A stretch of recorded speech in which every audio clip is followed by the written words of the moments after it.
Out of Order, a quiz about politics. In the chair, Patrick Hannan.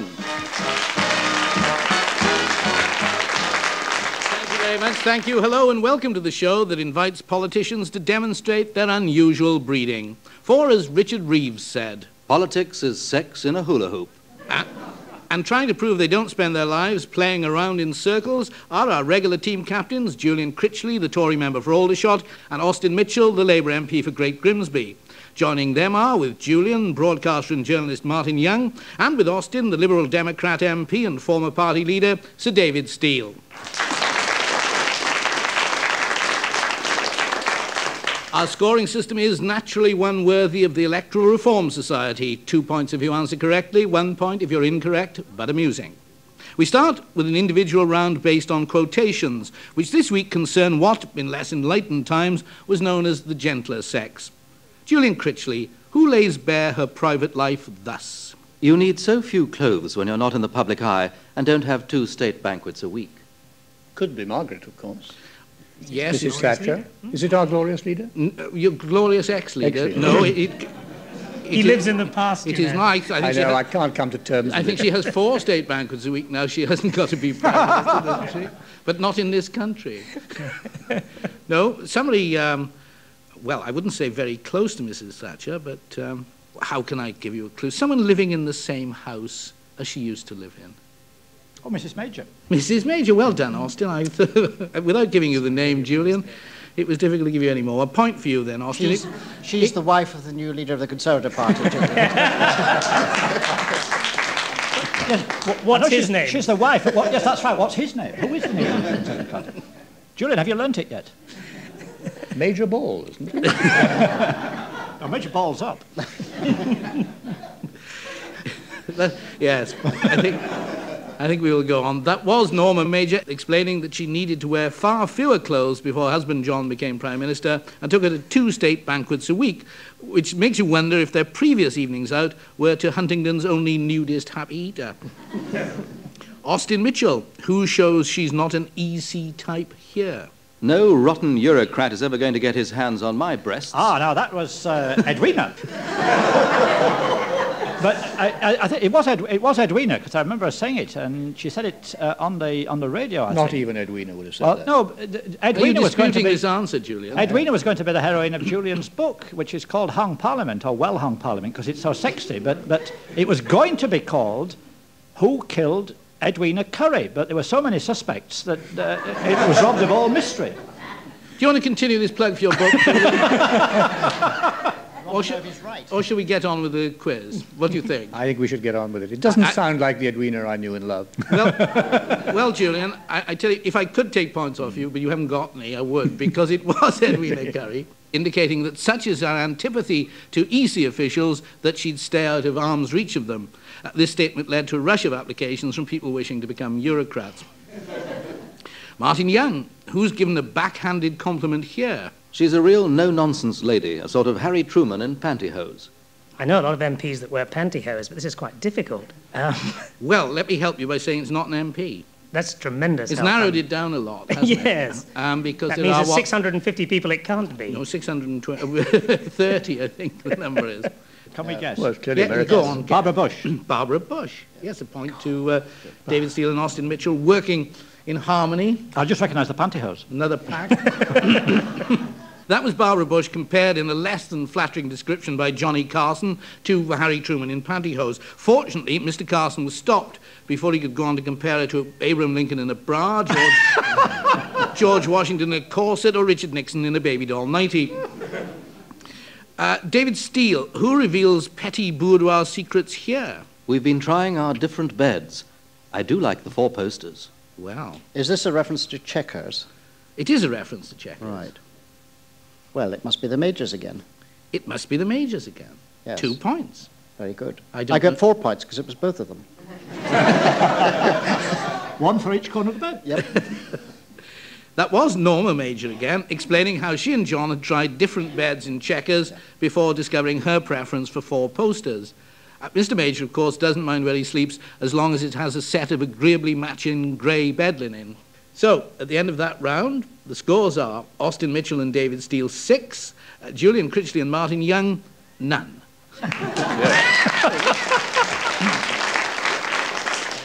Round two is another individual round in which we blow the dust off some recordings of well-known losers and ask for the identity of the speaker and what they're talking about. Julian Critchley, who here is right on the button about what? Do you want to go ahead with the foolhardy, one-sided disarmament, which seems to lead you right the way down to the path of madness? Rubbish! Your whole country will be left weak and undefended unless you support and realize the responsibility of a properly defended society, and that regrettably does include nuclear weapons. Rubbish! Julian.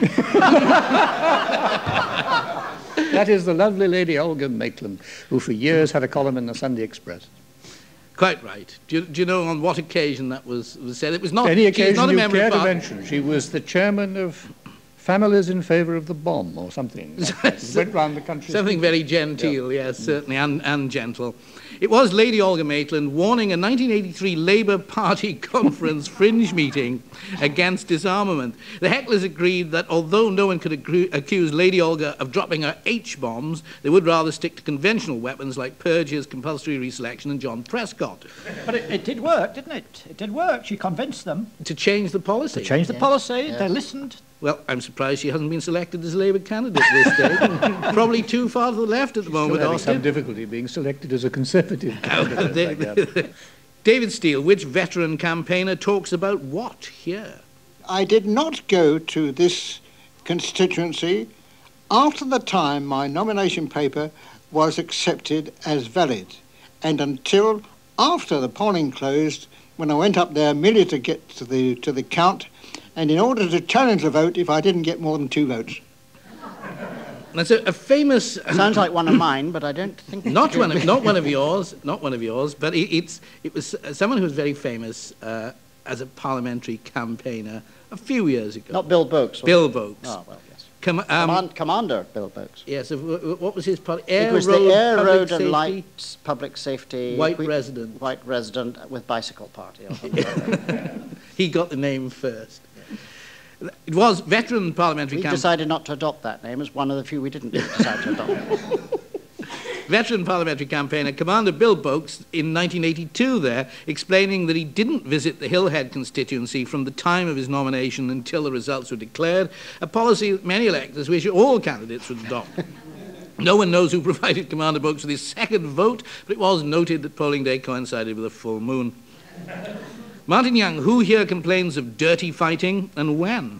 I think there can only be one explanation, that a particular campaign was fought in Smethwick. What kind of campaign? A dirty campaign based on immigration, as the immigration issue working up race feelings. Going back a bit, but Julian knows who it was. And Martin now knows who it was. I know exactly who it was. I just Go on, handed a very helpful note here. Gordon Walker. Yes? In Smethwick. What was his first name? Sir Patrick. No, just Patrick. That's right. Patrick just will do, testing, Martin. Yeah, just testing. Patrick Gordon Walker in Smethwick. Do you know when? 64. About 64, should we say? 65. No, 64. 64, straight after the election. Can we deduct a point from my spotty friend over there? It was 66, wasn't it? No, it was 64. Let me say that it was Patrick Gordon Walker blaming his 1964 general election defeat at Smethwick on a dirty campaign based on racist fears of immigration. Voters later got little sympathy when they complained that their constituency was being swamped by a massive influx of elderly Nazis who decided that Smethwick was the place to be. Austin Mitchell, who here describes his enjoyment of what? Because I enjoy standing for Parliament, and I think it's everyone's right, every citizen's right to stand for Parliament, and you can put forward the things you think is wrong with the country. And we put ideas forward. What you didn't mention, when I stood against Harold Wilson, I stood actually for votes for 18. Not Norman Major. Well, we assume it must be Screaming Lord Such. Mr. David Screaming Lord Such, explaining why he enjoyed being a parliamentary candidate, recalling the time he stood against Harold Wilson, a contest many would say the wrong loony won. I'd like to ask David Steele why the Liberals didn't merge with them, the Raving Monsters. That's a very unkind question. I'm not going to answer it. Yes, but you've got more support. They got more votes than David Owen, didn't they? They had trouble agreeing on the name again. That brings us to the end of that round. The scores are Austin Mitchell and David Steele 10, Julian Critchley and Martin Young 4.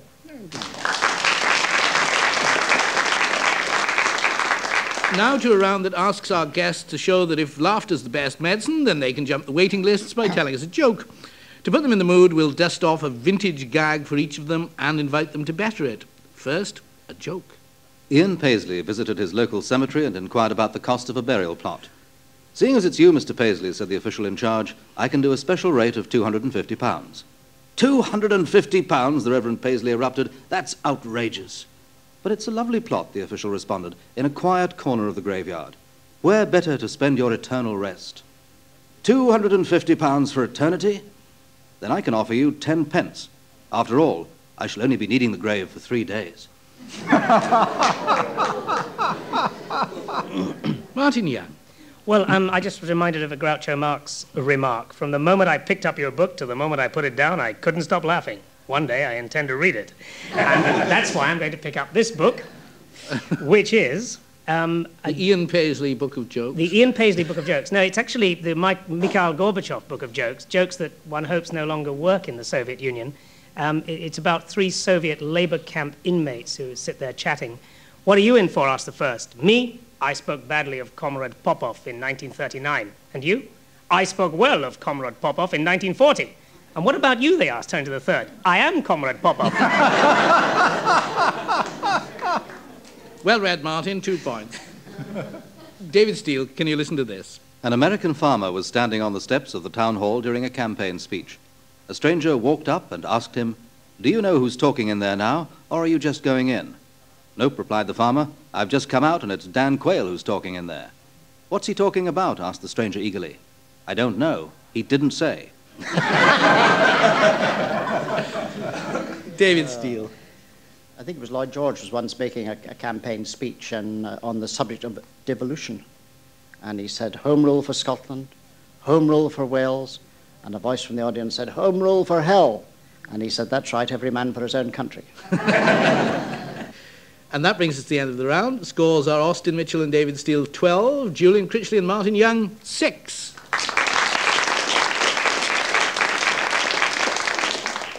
Round 4 gives each team the chance to work out the identity of a well-known political figure from a set of 6 clues.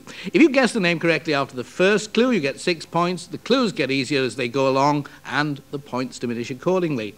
1 guess per clue, please. Julian and Martin, you're going to start. For 6 points, he was taken to court for standing while upstairs.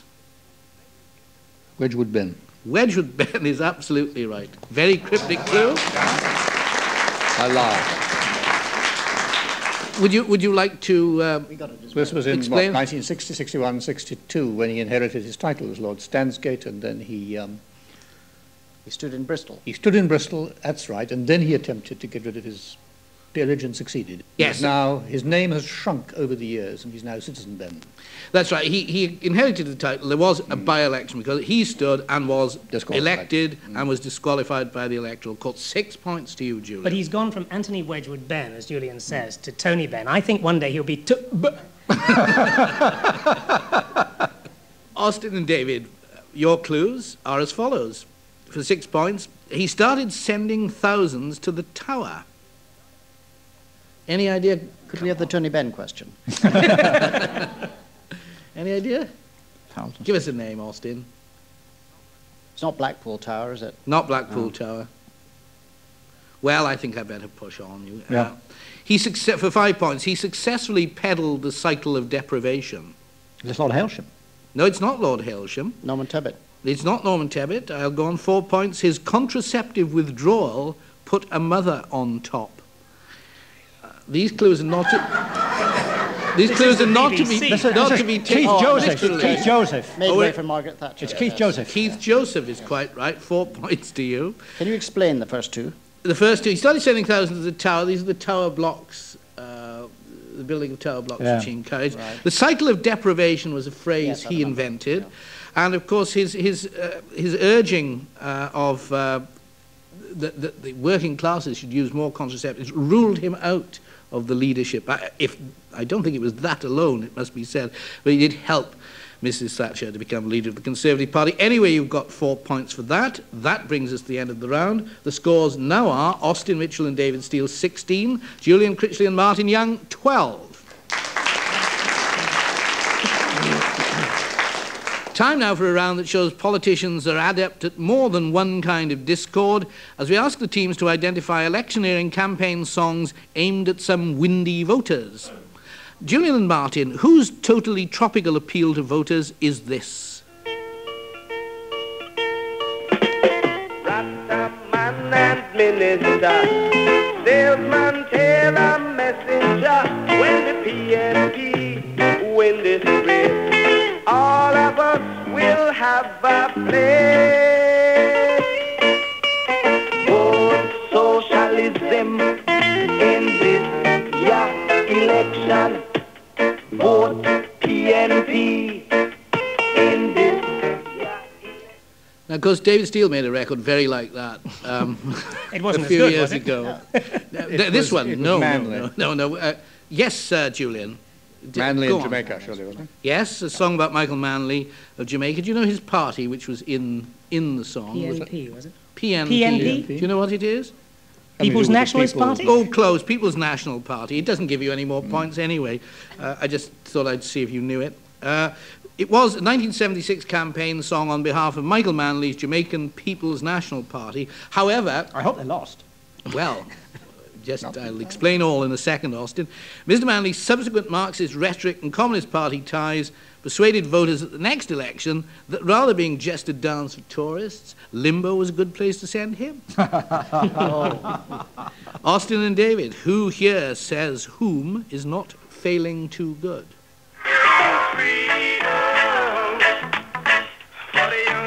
The socialists have failed. To let down is to fail. To disappoint is to fail. To mash up is to fail. To crash is to fail. To fall short is to fail. To destroy is to fail. To go bankrupt is to fail. The government has failed you, has failed all the people of Jamaica. Set Jamaica free. Vote JLP. Reminiscent of our own Mr. Kinnock in the rhetoric. I don't really need the name of the person who said that and did that, mainly because I don't know what it is. So if you told me, you'd know more than I do. What was the name of the party? Well, it was the other party. Yeah, do you know what that is? Oh, what was the initial? JLP, I helped them. It was Jamaica Party. Jamaica Labour Party, 2 points to you. It was the campaign song for the Jamaica Labour Party, urging electors to vote against socialism and the PNP. And unsuccessful in that election, the notion of a Labour Party setting itself up as an alternative to socialism didn't gain much credence until, of course, it was adopted by Neil Kinnock. At the end of that round, the scores are Austin Mitchell and David Steele, 18, Julian Critchley and Martin Young, 14. Now on to another team round. It's called Off the Record. I'm going to give the teams an anecdote on a particular topic. This week it's canvassing. They then have to entertain us with an interesting story of their experience related to it. Scores will be awarded in the traditional by-election manner, with me promising to give everyone my vote. First of all, the anecdote. Lady Astor was canvassing for her first parliamentary seat in Plymouth. It was decided that, due to her status and unfamiliarity with the town, she would be allocated a senior naval officer as a minder, and they set off round the district, knocking on doors. "Is your mother at home?"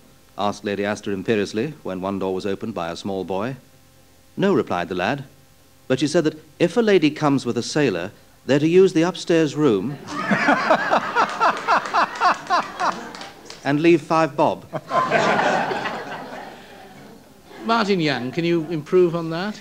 I don't think so, but Not I can try. necessarily in that area, I may hasten to add. One of the problems of being a reporter travelling abroad is canvassing for interviews, and this didn't happen to me. It happened to a good friend of mine, David Lomax. He was trying to get an interview with General Zia at the time when Mr. Bhutto was still in prison, and in order to do it, he had 43 times to convince everybody in the government that he wouldn't ask anything about Mr. Bhutto, which was the only question worth asking. Eventually, they got onto the palace lawn, and General Zia was sat there, and just before he sat down, he said, "Just one thing, you won't say a word about General Bhutto, would you?" And for the 44th time, David said, "Certainly not.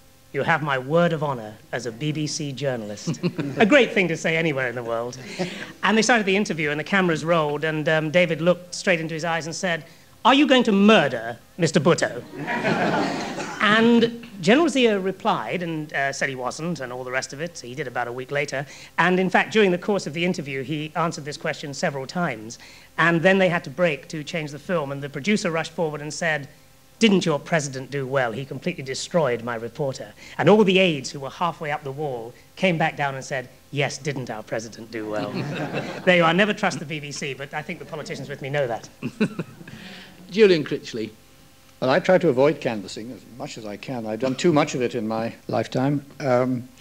I can remember going into a huge hut belonging to a farming constituent, which was full of battery hens. And you opened the door at one end, and there were rows on either side, full of chickens, all staring at each other across the floor of this particular hut, all full of umbrage, bad temper and pique. All it needed at the far end was the speaker in a wig. All voting for Mrs. Curry. David Steele. Well, I can tell you a true canvassing story from the Alec Douglas Hume by-election in Kinross in West Perthshire in 1962, was it, 63? And I was helping to organise, before I was in Parliament, I was helping to organise the Liberal campaign. And among those helping me was a friend of mine from London who'd been in Labour Party politics most of his life. And I sent him out to a leafy street in this very beautiful part of Scotland. And he wandered up a long driveway and knocked on the door of a stone villa. And a youth answered the door. And he said, "I'm canvassing on behalf of the Liberal candidate. Can we count on your support on Thursday?" And the young man said, "No, I'm terribly sorry. I'm a minor." "Oh, well," said my Labour Party friend, "I quite understand. You'll be voting Labour," and walked all the way down this leafy drive. And it was only afterwards he realised he meant minor and not minor. Austin Mitchell. Well, the classic canvassing jokes are the man who was told by an indignant woman, "I wouldn't vote for you if you were the Archangel Gabriel," and the candidate replies, "But then you wouldn't be in my constituency, madam."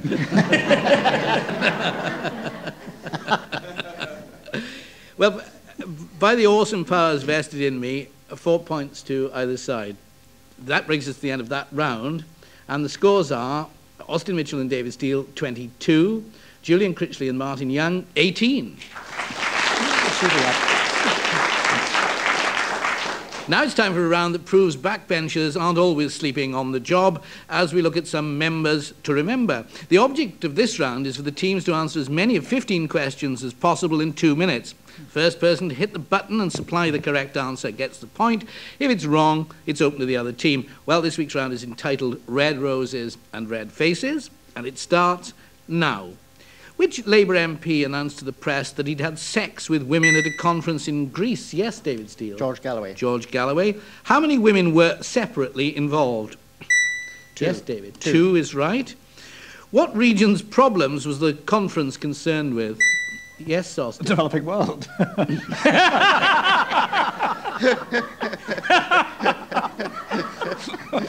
You'll have to narrow it down a bit. Well, third world. No, it was the Horn of Africa.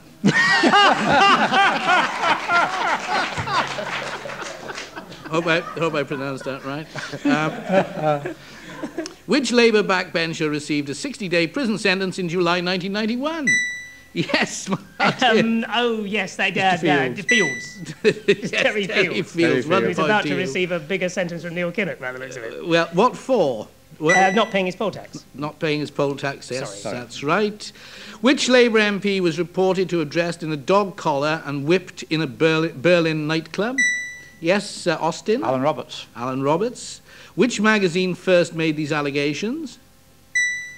Yes, Austin? It must have been... Well, I thought it was the News of the World, but it was Gay News, wasn't it? No, it's Private Labour Eye. Weekly. Private Eye. No, Private Eye. What was the name of the club? Nobody's going to answer. I know it intimately, and I'm not saying a thing. A certain point for the chair here. How do we know? Julian. The Berlin Carlton. The Taboo Club Hamburg. No. The club was the Buddy Club. The Wirtschaftsfunder. The Wirtschaftswunderbar. Which erstwhile Labour MP's divorced wife wrote an article for a sex magazine on her affairs with MPs? Brian Walden. Brian Walden's ex-wife, Jane McCarran. Which Labour politician hit the headlines for allegedly assaulting fellow diners with a rolled-up newspaper? Yes, Austin. And Kinnock. N. Kinnock, your glorious leader. Which Labour MP sued a newspaper for casting doubt on his humble origins? Yes, Martin. Michael Meacher. Michael Meacher is the man. Lost a lot of money. Which, yes, well, we won't go into that now. Which newspaper did he sue? Yes, The Slobserver. The Observer. What was the comparison of Dr. Johnson's he took exception to? And get it right if you want a point. Comparison made by Dr. Johnson.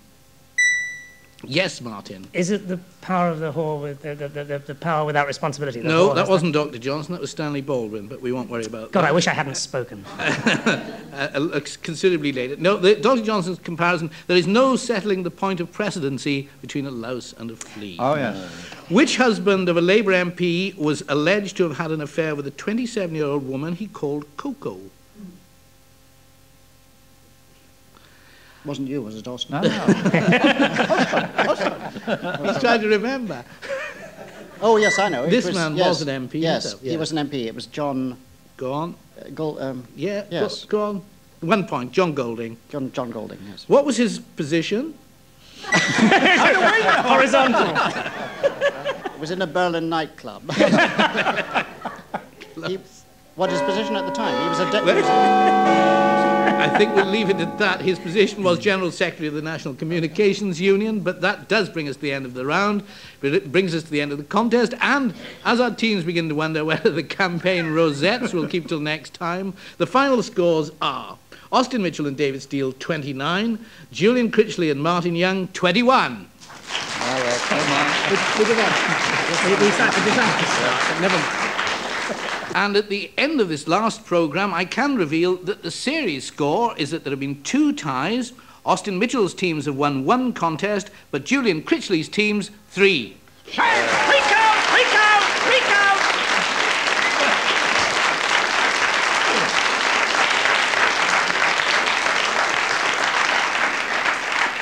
So all that remains is to thank Julian Critchley, Austin Mitchell, David Steele and Martin Young, and to leave you with this piece of useful advice from Bernard Baruch to anyone about to exercise their democratic right. Vote for the man who promises least. He'll be the least disappointing.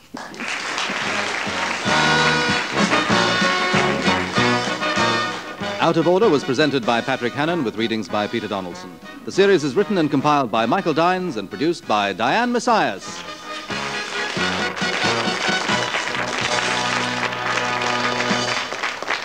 While Out of Order is off the air, you might like to know that many of the lesser-known facts about Parliament can be found in a book called Westminster Babylon, Sex, Money and Scandal in British Politics.